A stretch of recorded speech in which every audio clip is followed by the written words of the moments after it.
Firasat buruk? Firasat buruk apa, Kakang? Aku tidak yakin. Tetapi saat ini, Sang Prabu dan segenap keluarganya sedang pergi ke Mojopahit. Aku hanya cemas.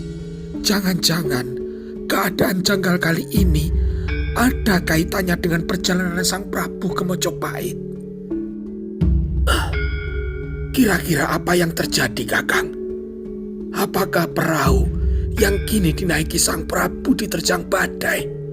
Tanya Ki Julang Paranggi.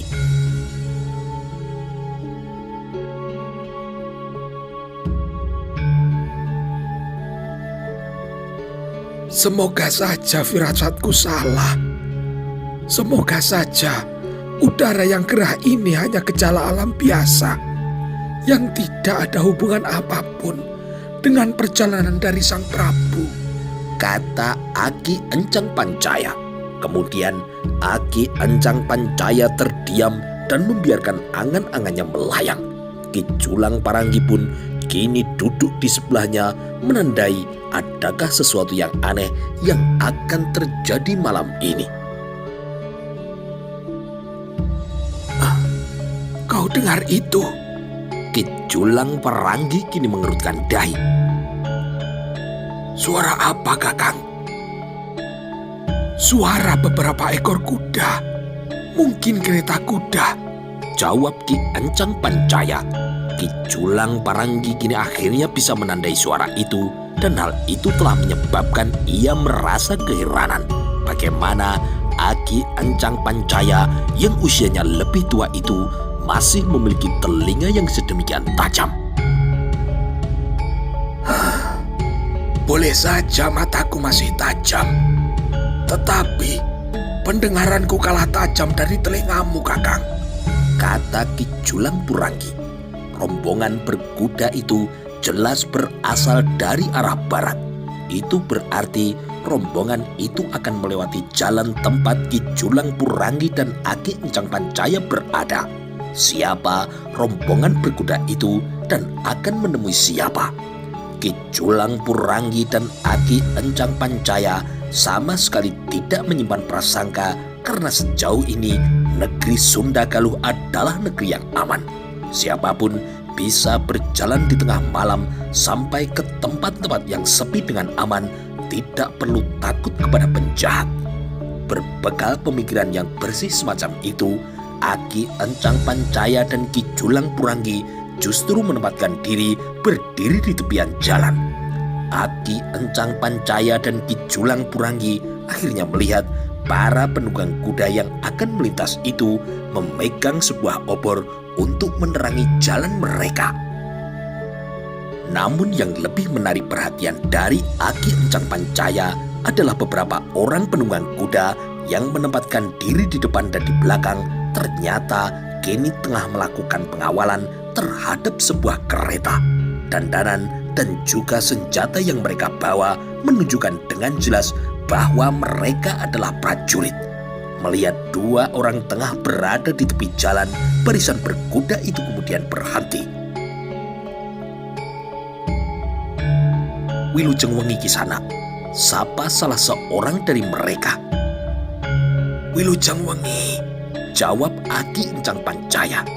Dari suaranya, para penunggang kuda itu tahu dua orang lelaki yang berdiri di tepi jalan itu sudah sangat tua. "Sedang apa Aki berdua di tengah malam seperti ini?" tanya salah seorang penunggang kuda.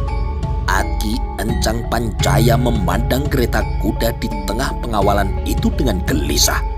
Aki Encang Pancaya sudah memiliki jawabannya siapa orang yang berada di dalam kereta kuda itu.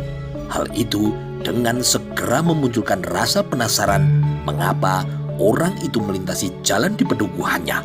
Lagi pula tidak ada orang penting di pedukuhan itu yang layak didatangi oleh orang penting dari istana Sunda Galuh. Merasa yakin dengan dugaannya, Aki Encang Pancaya langsung merapatkan dua telapak tangannya. "Kami sedang merasa gerah, Tuan. Kami berjalan-jalan tanpa tujuan. Kami ingin menemukan jawaban. Apa yang telah menyebabkan udara malam ini sedemikian panas? Jawaban itu telah menyebabkan para prajurit pengawal kereta kuda itu saling memandang. Prajurit itu mendapati kenyataan udara panas rupanya menjadi persoalan orang banyak.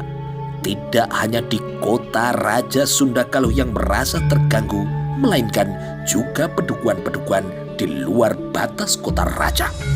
Aki Encang Pancaya kemudian mengarahkan pandangan matanya pada kereta kuda itu dengan rasa yang penasaran.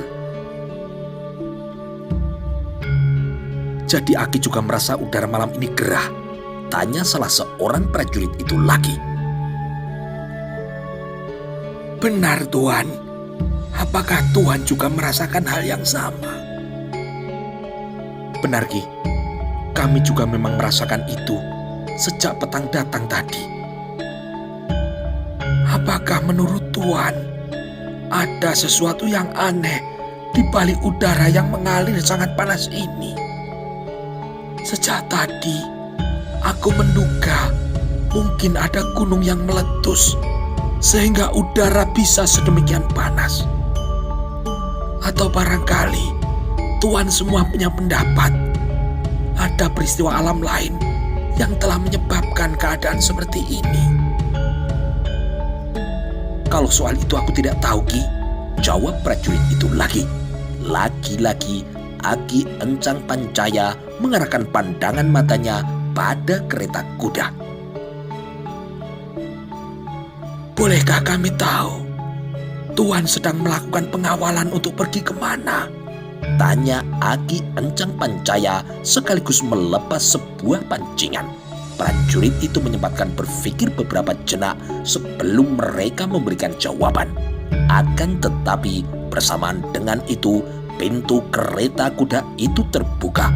Seseorang kini nampak turun dari kereta. Dalam siraman cahaya obor terlihat dengan jelas siapa yang tengah turun dari kereta kuda itu. Orang itu menuntun tangan seorang bocah. Di belakangnya seorang emban juga mengikuti langkahnya. Aki Encang Pancaya dan Ki Julang Puranggi kini bergegas memberikan penghormatannya. Bangsawan yang menuntun bocah itu kini mendekatinya. Aki Encang Pancaya kini berubah menjadi gugup. Hamba mengaturkan sembah Tuanku Sang Hyang Bunisora, ucap Aki Encang Pancaya. Orang yang turun dari kereta kuda itu memang adalah Mangkubumi Suradipati. Sedangkan bocah laki-laki yang dituntunnya adalah Niskala Wastu Kencana, sang putra mahkota Sunda Galuh. Meskipun Hyang Bunisora adalah seorang bangsawan dengan derajat yang amat tinggi karena dia adalah adik kandung sang raja, Mahapatih Sunda Galuh itu sangat dekat dengan rakyatnya. Itulah sebabnya ia mencegah ketika melihat dua orang tua itu bermaksud berjongkok untuk memberikan sembahnya. Apakah benar ini adalah jalan pintas menuju ke Pamoyanan? Tanya Hyang Bunisora. Ki Julang Puranggi menjawab dengan tangkas. Benar Tuan, jalan ini adalah merupakan jalan pintas terdekat untuk menuju ke Pamoyanan. Jalannya jelek, tetapi lebih kurang 1000 tombak ke depan akan kembali bertemu dengan jalan besar yang menghubungkan secara melingkar alun-alun istana kepamimpiran hingga ke Pamoyanan. Jika terus, Tuan bisa sampai ke Tanah Cawis. Mangkubumi Suradipati memandang jalan di depannya kini. Ruas jalan itu sebenarnya cukup dekat dengan istana, tetapi luput dari perhatian. Jika saja ruas jalan itu diperbaiki dan diperlebar, maka akan menjadi jarak terdekat yang akan menghubungkan istana dengan Pamoyanan tanpa harus melingkar melewati Pamimpiran. Apakah malam ini kau merasa gerah, Ki? Bolehkah kami tahu siapa namamu, Ki? Tanya Hyang Bunisora. Aki Encang Pancaya mengangguk dengan penuh hormat. Nama hamba Encang Pancaya, Tuanku. Dan ini adalah sahabat hamba sejak kami masih muda, Julang Paranggi. Mangkubumi Suradipati menyimpan nama-nama itu dalam benaknya. Apakah Aki berdua menduga ada sesuatu di balik udara yang tidak wajar kali ini? Tanya Yang Bunisora. Benar Tuan, jika diperkenankan, hamba ingin mengetahui ada apa sebenarnya. Sang Mangkubumi Suradipati Yang Bunisora kini malah tersenyum. Aku sama tidak tahunya denganmu, Ki. Saat ini, aku sedang menuju ke Pamoyanan untuk menemui seseorang yang waskito sidik paninggal. Kami berharap bisa mendapatkan keterangan mengenai keadaan yang sangat janggal ini. Jawab Yang Bunisora. Aki Encang Pancaya segera mengeluarkan gumpalan rasa cemasnya. Tuanku, apakah kira-kira ini ada kaitannya dengan perjalanan Sri Baginda ke Mojopahit? Tanya kakek itu. Pertanyaan itu menyebabkan mulut Yang Bunisora terbungkam. Sedikit larut, Yang Bunisora kini menjelajahi rasa gelisahnya. Aku juga tidak tahu, Ki. Yang kita lihat sekarang hanya sebuah keadaan yang aneh. Apakah keadaan ganjil ini menjadi pertanda akan terjadinya peristiwa yang luar biasa menyangkut tanah Sunda Galuh? Aku juga tidak tahu. Namun sebaiknya, marilah kita menganggap keadaan ini hanya sebuah gejala alam biasa. Jawab Yang Bunisora. Yang Bunisora berbalik untuk masuk kembali ke dalam kereta kudanya. Aki Encang Pancaya dan Ki Julang Puranggi tertegun ketika kemudian bocah pendiam itu mengeluarkan sesuatu dari saku bajunya lalu memberikannya kepada mereka. Tanpa bicara seperti orang bisu, Niskala Wastu Kencana yang diikuti oleh embannya kini berbalik dan menyusul pamannya masuk ke dalam kereta kuda. Agak terlambat bagi Aki Encang Pancaya dan Ki Julang Puranggi kala menyadari di tangan mereka telah tergenggam satu keping uang emas yang sangat tinggi nilainya. Bahkan Aki Encang Pancaya dan Ki Julang Puranggi tidak sempat mengucapkan terima kasihnya. Hal itu menjadi hal yang amat mereka sesali. Tidak ada gunanya berteriak karena rombongan berkuda itu kini semakin lama semakin menjauh. Uang emas. Ini adalah uang emas. Letup Aki Encang Pancaya dengan pandangan mata yang tidak percaya. Ya, ini adalah benar-benar uang dengan nilai yang sangat tinggi, Kakang. Balas Ki Julang Puranggi. Jagat Dewa Batara, sungguh welas asih yang witi. Gemetar kini Aki Encang Pancaya dalam meletupkan isi dadanya. Kereta kuda yang dikelilingi beberapa prajurit berkuda yang membawa obor itu semakin lama semakin menjauh, kemudian lenyap di belokan. Kita tidak sedang bermimpi, kan Adi? Tanya Aki Encang Pancaya. Tidak, Kakang. Aku bersentuhan tangan dengannya. Aku terima anugerah ini dari calon raja besar. Bukan main, Kakang. Namun di sela gegap gempitanya, Aki Encang Pancaya kembali dibayang-bayangi rasa cemas. Udara yang mengalir aneh itu diyakininya sebagai pertanda akan terjadi sesuatu yang luar biasa di Sunda Galuh. Cemas itu juga didasari oleh tidak adanya raja karena saat ini sang raja tengah mengunjungi Mojopahit.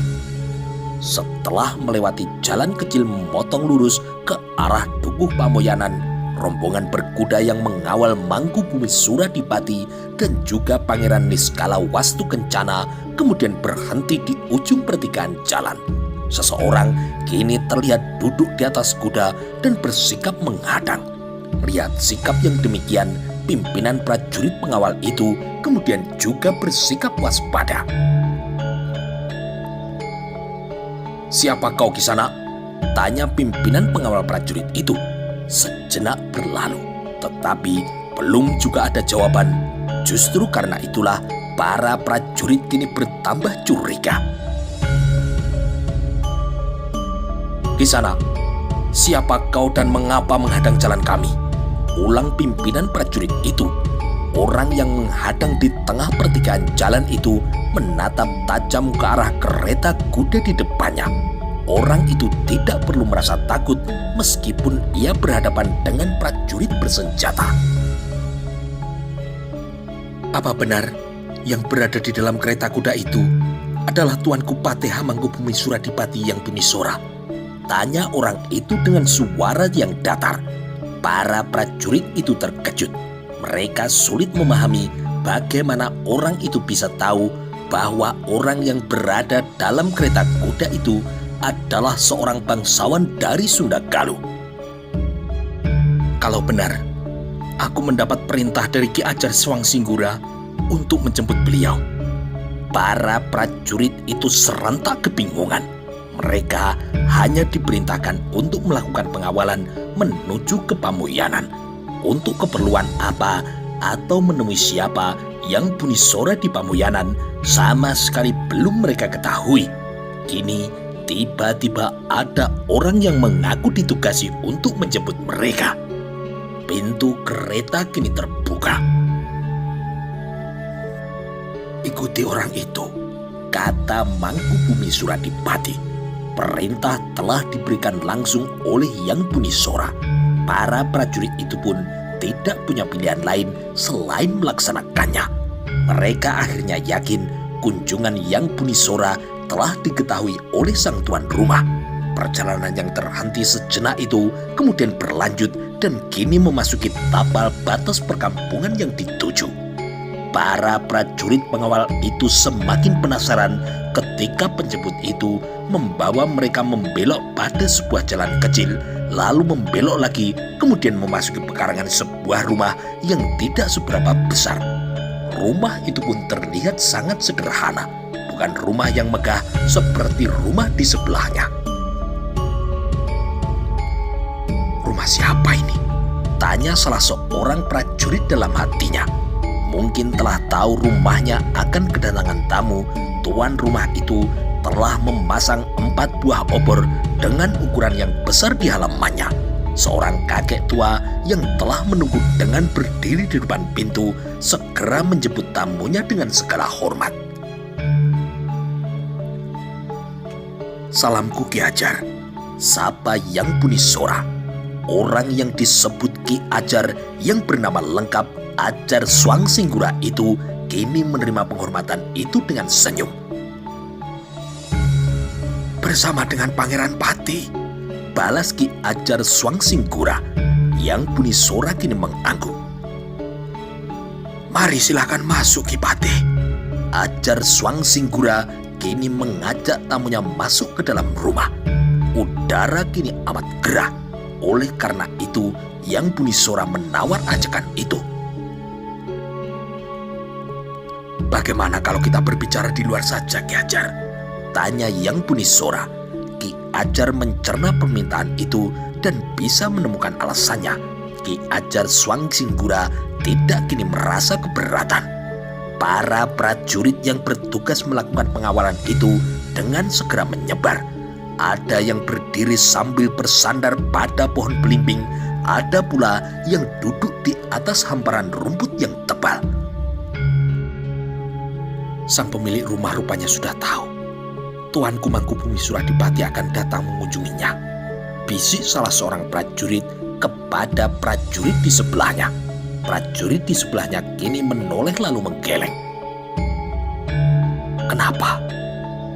Prajurit pertama kini berniat tidak menjawab, namun dari lubuk hatinya memang muncul rasa penasaran.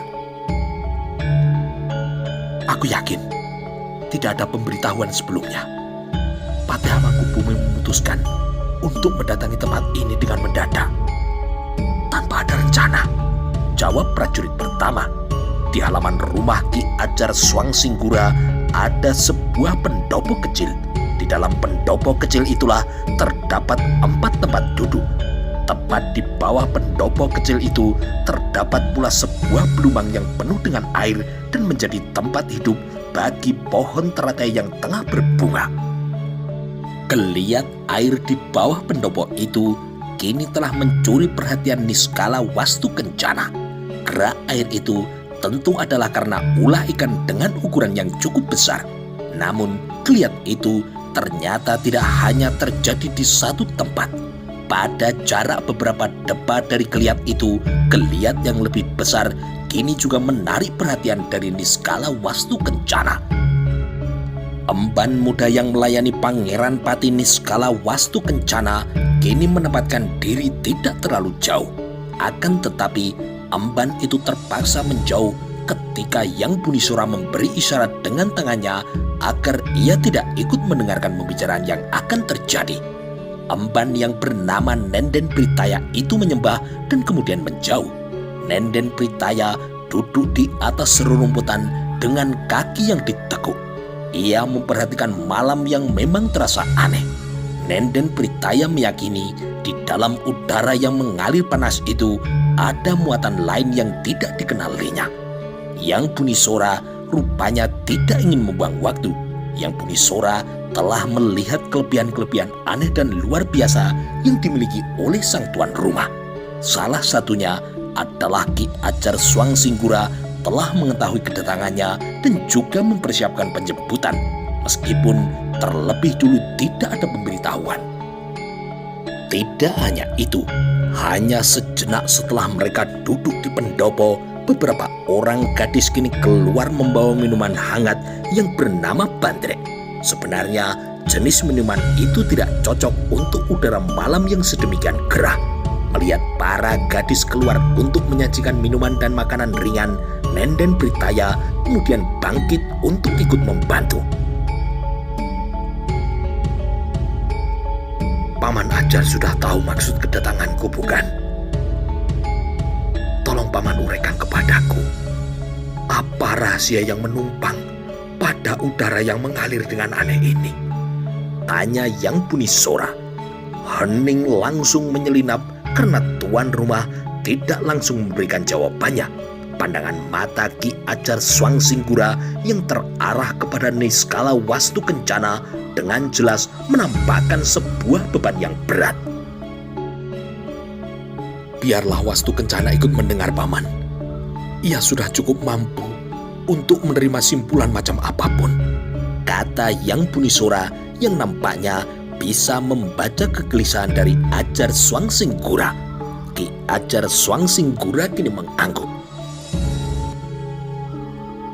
Aku tidak bisa menerka dengan tepat apa yang tengah terjadi, tuanku.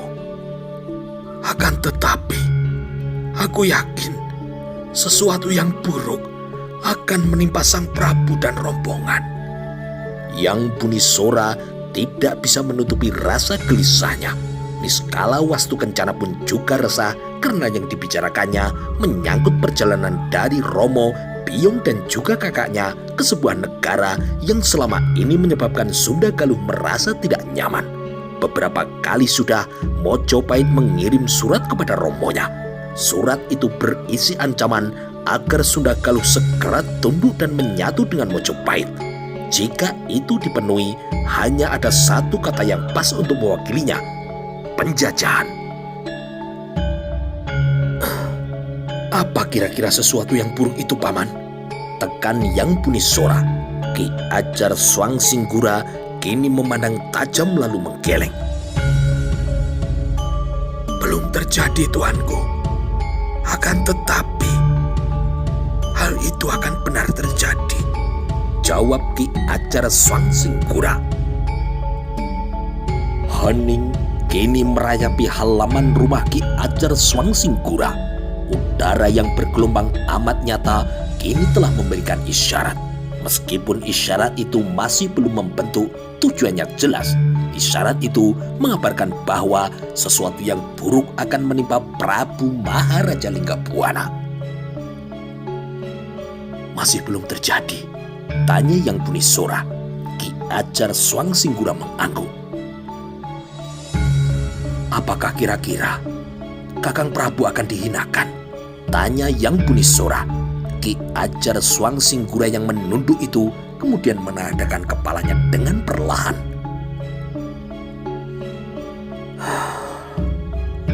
Lebih dari dihinakan, tuanku, jawab Ki Ajar Swangsingkura. Pangeran Pati Niskala Wastu Kencana kini merasa dadanya mendadak penuh sehingga ia butuh untuk melenguh. Niskala Wastu Kencana berdiri untuk kemudian menatap wajah Daun Padma dengan lebih jelas. Romo, Biong dan kakaknya pergi baru beberapa hari yang lalu. Namun kangennya mendadak mempuncak. Kangen yang berasal dari cemas yang juga kini mempuncak. Jika boleh hamba mengusulkan, tuanku, malam ini hamba persilahkan tuanku dan Pangeran Pati untuk menginap. Bersama-sama kita akan mencari jawaban atas isyarat-isyarat aneh yang dengan sangat kasar telah menampakkan diri lewat gerak udara yang tidak wajar ini. Yang Bunisora tidak perlu menimbang terlalu lama untuk menyetujui usulan dari tuan rumah itu. Keputusan itu kemudian disampaikan kepada segenap prajurit mengawalnya. Dengan segera para prajurit itu menyesuaikan diri. Sementara itu, di kota Raja Mojopahit, pertempuran di luar dinding istana itu nampaknya memang tidak mungkin untuk dicegah. Sangkakala yang ditiup melengking sebagai perintah kepada semua pihak untuk menahan diri tidak digubris. Pun demikian dengan dentuman bende bertuah Kiai Samudro. Gagal berantakan peran dari bende itu karena di belakang barisan penyerbu itu ada pihak-pihak yang dengan penuh keyakinan membutakan mata dan hati. Pihak-pihak ini mendadak merasa inilah saatnya mereka untuk memainkan peran. Selama ini mereka merasa tidak memiliki kesempatan untuk bernapas. Anak panah yang mereka lepas susul-menyusul dengan jangkauan jauh ke depan. Arah anak panah itu jelas ke kubu prajurit yang menempatkan dirinya mengawal istana kepatian. Akan tetapi anak panah itu justru berjatuhan di arah para prajurit Bayangkara. Dengan cukat terengginas, para prajurit Bayangkara itu berusaha menghindari hujan anak panah, baik dengan menangkisnya maupun dengan melindungi diri dengan tameng. Dalam keadaan yang demikian, Senopati Macan Lewong dengan tegas memberi perintah agar Bayangkara tidak memberi balasan.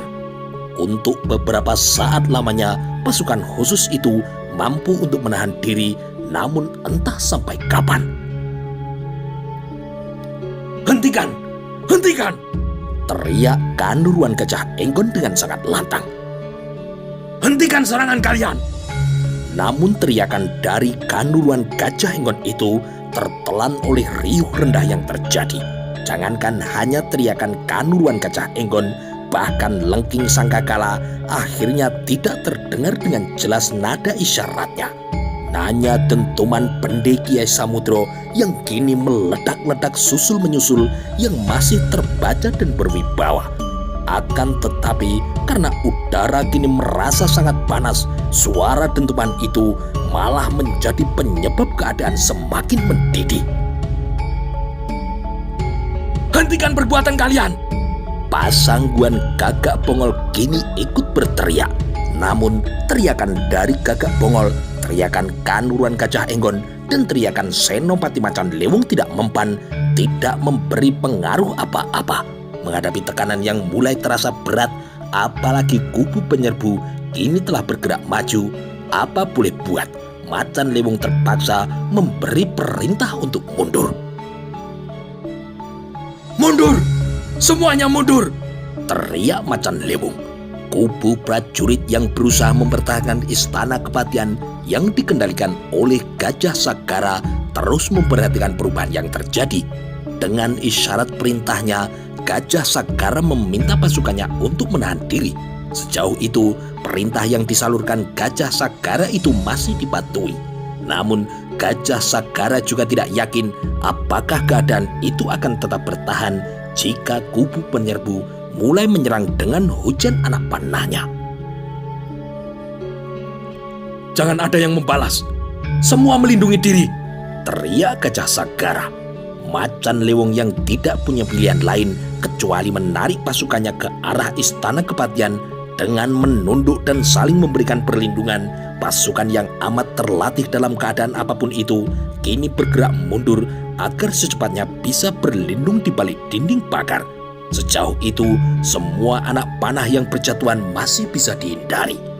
Kanuruan Gajah Enggon dan Senopati Macan Lewong kini bergegas berlindung pula. Mereka berlindung di balik tameng besar yang diperoleh dari seorang prajurit. Gajah Geneng bersama dengan Kebo Windet kini menyusul berlindung di balik Gapuro. Tidak sebagaimana Macan Lewong, Bayangkara Kebo Windet kini mulai merasa gatal ingin sekali membalas mereka. Pasangguan Gagak Bongol yang kebingungan juga merasa kepalanya kini mulai retak. Jangan dibalas! Jangan dibalas! Teriak Macan Lewong. Senopati Dyah Birowo, Senopati Kebo Mudro, dan beberapa senopati yang lain yang sepaham merasa puas melihat prajurit dari berbagai kesatuan itu kini bergerak ke arah yang mereka kehendaki. Perang yang mereka inginkan kini benar-benar bisa dipaksakan. Jika Istana Kepatihan bisa dihancurkan, ditambah peristiwa yang terjadi di lapangan Bubat, maka akan membuat riwayat Gajah Mada telah benar-benar berakhir. Ke depan tidak perlu lagi ricuh untuk membicarakan sepak terjang dari Gajah Mada. Ke depan yang perlu dibicarakan adalah siapa yang akan menggantikannya. Dyah Birowo melihat ternyata sangat mudah baginya dan teman-temannya untuk berbuat apa saja manakala keadaan sudah mendidih. Saat perintah untuk bergerak maju mereka salurkan, pasukan itu pun kini juga bergerak untuk maju. Serbu Istana Kepatihan! Terdengar kini teriakan lantang dari tengah pasukan. Di balik suara lantang itu ada tawa yang disembunyikan. Berdebar-debar kini Pasangguan Gagak Bongol melihat kenyataan yang amat pahit itu. Gagak Bongol memang melihat masih ada cara untuk menghindari perang, yaitu dengan mengosongkan Istana Kepatihan. Namun akibatnya jelas, Istana Kepatihan pasti akan dijarah, dibakar sampai tidak ada sebatang kayu pun yang akan menjadi abu. Tidak ada satu tiang soko pun yang akan masih berdiri tegak. Bahkan mungkin ada yang punya gagasan untuk membersihkan Istana Kepatihan hingga tidak tercecer satu bata pun. Dalam keadaan yang demikian, Macan Lewong bertindak tangkas dan tidak mau membuang-buang waktu. Siapa yang menjadi pimpinan di sini? Tanya Macan Lewong. Tidak ada yang menjawab, tetapi sebagian menoleh pada Gajah Sagara. Sagara, aku yang akan mengambil alih kendali. Salurkan sampai ke ujung. Aku sekarang yang memimpin.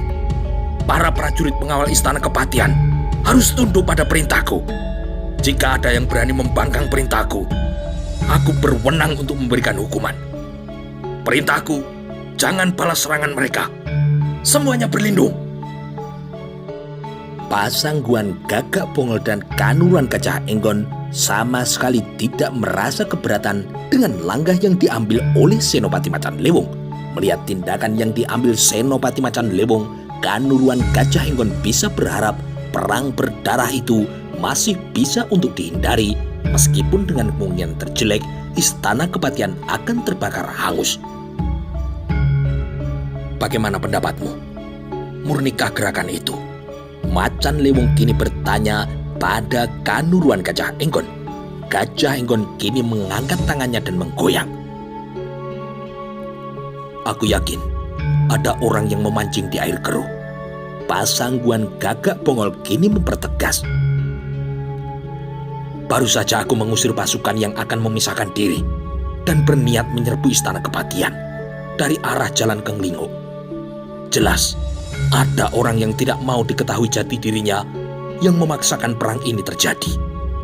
Aku yakin pihak yang menggerakkan pasukan dari arah belakang Istana Kepatihan itu pasti ada hubungannya dengan pihak-pihak yang sekarang sedang kita hadapi. Macan Lewong kini memandang Pasangguan Gagak Bongol dengan tidak berkedip. "Pihak mana kira-kira?" tanya Macan Lewong. Pasangguan Gagak Bongol kini menggeleng. "Aku mempunyai sebuah dugaan, tetapi aku tidak yakin. Di antara orang-orang di kubu penyerbu itu, ada beberapa orang senopati muda. Aku mencurigai kehadiran dari Senopati Diabirowo di sana. Aku lihat Diabirowo yang paling bersemangat berteriak. Kurasa ia adalah orang yang perlu untuk dicermati." Mendengar nama itu disebut, Senopati Macan Lewong dengan segera mengerutkan kening. Nama Diabirowo dengan segera mengingatkannya pada nama di belakangnya, sosok yang menyimpan dendam sundul langit kepada Mahapati Gajah Mada, Dyah Sonder yang telah kehilangan jabatannya karena Gajah Mada berhasil menemukan bukti akan tindak kejahatannya mencuri uang negara. "Ya, masuk akal. Aku pasti akan menelusurinya setelah ini semua selesai." Sebuah anak panah yang dilepas dari kubu penyerbu kini melesat memanjat langit lalu menukik tajam ke bumi. Gajah Sagara yang berkesempatan memperhatikan gerakan anak panah itu segera bergeser dan juga mempersiapkan tameng. Gajah Sagara bertindak di saat yang tepat. Jika tidak, anak panah itu pasti akan menyambar lengan Senopati Macan Lewong. Macan Lewong hanya melirik tindakan tangkas dari Gajah Sagara itu tanpa harus merasa berterima kasih. Jarak penyerbu kini semakin lama semakin mendekat. Anak panah yang mereka lepas kini juga semakin tepat pada sasaran. Para prajurit Bayangkara sebenarnya tetap tunduk pada perintah pimpinannya. Akan tetapi ketika di antara anak panah itu ada yang berhasil mencederai, mereka pun kemudian membalas. Balasan yang mereka berikan semata-mata berdasar atas naluri. Itulah sebabnya dari arah Istana Kepatihan kini mulai melesat beberapa anak panah. Anak panah pasukan Bayangkara yang dilengkapi dengan semacam pisau tajam di ujungnya. Sedangkan meskipun tanpa semacam taji, anak panah prajurit pengawal Istana Kepatihan juga memiliki ketajaman arah yang jarang meleset. Anak panah ini tidak gampang bergeser arah meskipun berhadapan dengan angin yang deras. Memperoleh tanggapan dari Istana Kepatihan, Senopati Diabirowo merasa amat senang. Dengan demikian, benturan yang diharapkan pasti akan benar-benar terjadi. "Pasang gelar perang Supeturang, mari kita serbu!" teriak Senopati Diabirowo. Perintah itu segera diterjemahkan pihak penyerbu. Dengan mengacungkan pedang, trisula dan tombak, para prajurit itu berlari ke depan. Dalam sekejap saja, gerak berlarian itu segera disambut oleh hujan anak panah. Para prajurit pengawal Istana Kepatihan merasa kini tidak punya pilihan selain harus memberikan balasan setara dengan tekanan yang mereka terima. Perintah Senopati Macan Lewong untuk menghindari jatuhnya korban terpaksa mereka abaikan. Perkembangan yang demikian benar-benar menyulitkan Senopati Macan Lewong. Namun tiba-tiba Gagak Bongol kini terbelalak, disusul oleh Kanuruan Gajah Enggon. Gajah Sagara yang juga tidak kalah kaget kini merasa kedua kakinya tenggelam ke dalam bumi. Tanah yang mencengkeramnya kini terlihat sangat kuat. Mula-mula Pasangguan Gagak Bongol dan Kanuruan Gajah Enggon terkesima ketika melihat barisan penyerbu itu tiba-tiba berhenti menyerbu mereka. Hujan anak panah yang susul menyusul itu juga berhenti. Para penyerbu di depan Istana Kepatihan itu bagai tersihir dan juga kehilangan sebagian akal sehat mereka. Hujan anak panah balasan dari arah belakang dinding juga berhenti dengan tiba-tiba. "Kakang Gajah Mada!" letup Pasangguan Gagak Bongol dan juga Kanuruan Gajah Enggon bersamaan.